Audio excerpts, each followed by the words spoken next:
एक चीज का ध्यान रखना भाई और बहनों, हमें समझ में आएगा वास्तव में अजप्पा जाप क्या है, वास्तव में किसका सुमरण करना है, वास्तव में सार शब्द क्या है, वास्तव में परमात्मा क्या है। ये परमात्मा उस समय की घटना का जिक्र कर रहे हैं जब ये जीवात्मा माँ के गर्भ में होती है, जब इसकी चेतना जागृत अवस्था में रहती है, जब इसको भूत और भविष्य का सारा ज्ञान होता है, इसे अपनी गलतियों का पता होता है। कैसे मैं सतलोक में रहता था, कैसे वहाँ से मैं गलती करके नीचे आया, आज मैं यहाँ पर कितने कष्ट भोग चुका हूँ और मेरा अगला जन्म क्या होगा, मेरे साथ में क्या बीतेगी। तो क्या कह रहे हैं परमात्मा, माँ के गर्भ में जीव क्या करता है, गरीब तू ही तुतकार है और जपता अजप्पा जाप।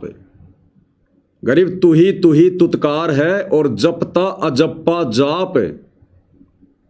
अजप्पा जाप तो गुरुदेव ने सतनाम को बताया ना, जो श्वास उस श्वास से जाप किया जाता है उसको अजप्पा जाप कहते हैं, जिसमें एक ओम मंत्र है एक दूसरा है।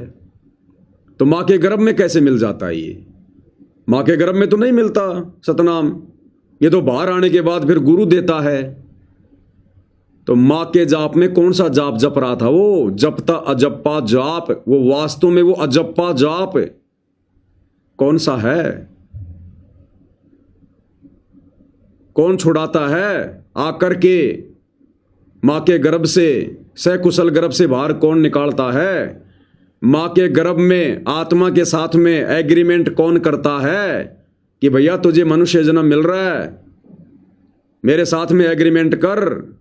परमात्मा पहले एग्रीमेंट करवाता है आत्मा से, हाँ भरवाता है, उसके बाद मैं तुझे सकुशल भक्ति के लिए बाहर निकालूंगा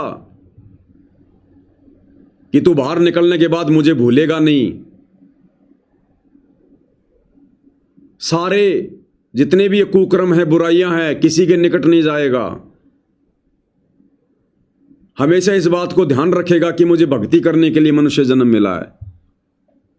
तो परमात्मा जी माँ के गर्भ में हम सभी आत्माओं से एग्रीमेंट करवाते हैं, जिन जिनको मनुष्य जन्म मिलता है, स्त्री या पुरुष का। और जो एग्रीमेंट सही प्रकार से जो कर लेता है, सारी शर्तें मंजूर कर लेता है, उसको सकुशल सही प्रकार से परमात्मा मनुष्य जन्म देता है। और एक आध जो नालायक होते हैं ना, जो माँ के गर्भ में भी ज्यादा ध्यान नहीं देते, फिर उनकी गर्भ में मृत्यु होती है। कोई मानसिक रूप से विकलांग पैदा होता है।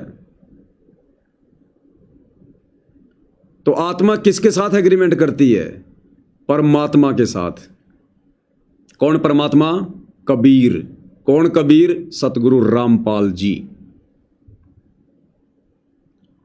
आप और हम मां के गर्भ में किसका जाप कर रहे थे? मां के गर्भ में तो हमें सतनाम नहीं था, प्रथम नाम नहीं था, सार नाम नहीं था। हम ररंकार धुन लगा रहे थे। किसका सुमरण कर रहे थे भाई? किसका जाप कर रहे थे? जाप यानी पुकारना। किसको पुकार रहे थे? सतगुरु रामपाल जी को। क्योंकि मां के गर्भ में हमें पता था कि हमारा असली बाप कौन है, हम कहां रहा करते थे, कौन सी गलती कर दी जिस कारण से हम यहां आ गए। हम उस परमात्मा को याद करते हैं। वो ये परमेश्वर, हमें पता चल जाता कि हमने कितने जन्म बर्बाद कर दिए इनके शरण में आकर भी। फिर हम विशेष कशक के साथ में, क्योंकि हमारे ऊपर को पैर होते हैं, नीचे को सिर होता है, भयंकर पीड़ा होती है, नरक कुंड होता है, वो सांस लेना भी दूभर होता है। जैसे किसी आदमी को बोरी में डाल के ऊपर को पैर नीचे को सिर करके बोरी में पैक करके गर्मी के महीने में, और किसी पेड़ के टांग दिया जाए, बाहर से मारे जाए लठ, चाहे मुंह के लगो चाहे कहीं लगो, ये पीड़ा 9 महीने उस माँ के गर्भ में हम भोगते हैं।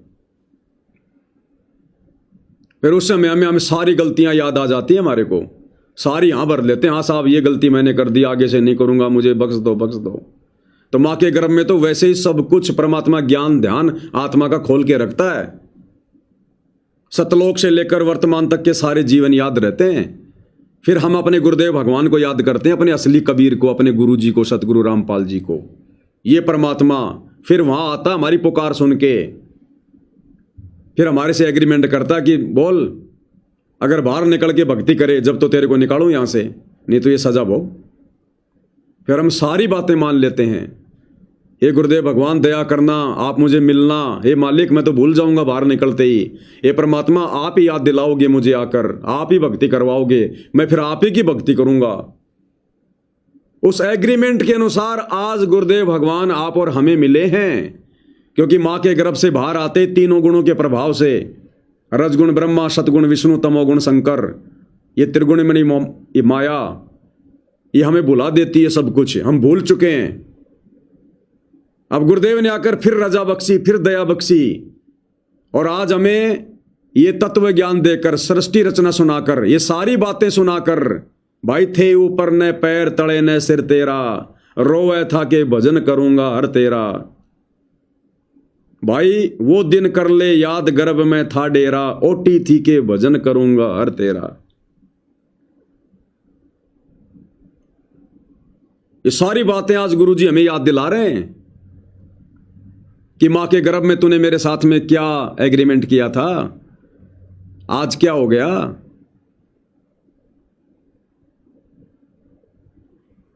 और जिसको समझ में आ जाती है बात, जिसके संस्कार मजबूत होते हैं, वो तुरंत स्वीकार कर लेता है भक्ति को। इसलिए गुरुजी कहते हैं ज्ञानकार गाम का चमका सा होता है। तो मां के गर्भ में हम कौन से सार नाम का जाप कर रहे थे, कौन सा अजप्पा जाप कर रहे थे, कौन सी ररंकार धुन लगा रहे थे, ये है वो असली जाप जो हमने आज करना है, जो हम मां के गर्भ में कर रहे थे, ररंकार तरीके से कर रहे थे, विशेष तड़प के साथ में कर रहे थे, लगातार कर रहे थे, रो रो के कर रहे थे, तभी तो आया परमात्मा। अब उसी प्रकार से अब हम अपने गुरु को पहचान करके, यही है वो परमात्मा जो मां के गर्भ में आया था, मुझे बाहर निकाला था सकुशल। इन्हीं की तो भक्ति करने की मैंने बात कही थी, एग्रीमेंट किया था। यही तो है वो कबीर भगवान, देवों का देव, मेरे पूज्य गुरु। और मैंने तो सतलोक जाना है, नहीं तो फिर वो दिन मेरा फिर आएगा। वो मां के पेट वाला कष्ट तो भोगना पड़ेगा, फिर नरक अलग से, 84 लाख अलग से। तो आज भी हमने उसी प्रकार से इस परमात्मा का सुमरण करना है, यानी अपने गुरुदेव भगवान के द्वारा दिए गए सुमरण में भूल नहीं करनी। हमने उनकी सेवा में कोई कमी नहीं छोड़नी, किसी भी प्रकार से कोई मर्यादा नहीं तोड़नी। मां के गर्भ में हम डायरेक्ट उनको याद कर रहे थे, क्योंकि हमें याद था, वो चेहरा याद था, हमें वो भगवान याद था। हमारी दिव्य दृष्टि, ज्ञान, योग सब कुछ हमारा खुला हुआ था। गर्भ से बाहर आने के बाद हम भूल गए उस भगवान का चेहरा, उस भगवान को भूल गए। इसलिए गुरुजी अब हमें अजप्पा जाप दे रहे हैं, शतनाम दे रहे हैं, हमारे अच्छे शुभ कर्म बनवाने के लिए हमें ये तरह तरह की भक्ति विधि बता रहे हैं। भोग लगाने की विधि, आरती करने की विधि, सतगुरु की सेवा करने की विधि, चरणामृत की विधि। आज हम इस भक्ति जो क्रिया है, इनको करके अपने गुरु को याद करेंगे। अब हम उस तड़प के साथ में उनको चेहरे को लेकर याद नहीं कर सकते, क्योंकि आज हमें केवल ज्ञान से इतना तो पता चल गया कि सतगुरु रामपाल जी ही जो है वो कबीर भगवान है, लेकिन आत्मा फिर भी पूरी तरह से ये मान नहीं पा रही है, क्योंकि हमारा वो ज्ञान, योग, दिव्य दृष्टि सब फिर बंद हो जाती है तीन गुणों के प्रभाव से। इसलिए गुरुदेव ने हमें दूसरा दे दिया तरीका, सुमरण दे दिया। सत्संग सुनो, सुमरण करो, ये मंत्र जाप करो, सतगुरु की सेवा करो, महिमा करो उनकी। अब ये है वो ररंकार धुन, अजप्पा जाप। इस विधि से अब हमने अपने गुरुदेव भगवान के नजदीक रहना है, उनको सुमरण करना है। सुमरण यानी उन्हीं का चिंतन मनन। आरती करेंगे तो गुरुजी की, गुरुजी का सुमरण हो रहा है, गुरुजी का चिंतन हो रहा है। भोग लगाएंगे तो गुरुजी को, आरती उतारेंगे तो गुरुजी की, शरणामृत बनाकर पिएंगे तो गुरुजी का, महिमा करेंगे तो गुरुजी की। तो गुरुजी का ही सुमरण हो रहा है, भगवान का ही चिंतन मनन हो रहा है। ये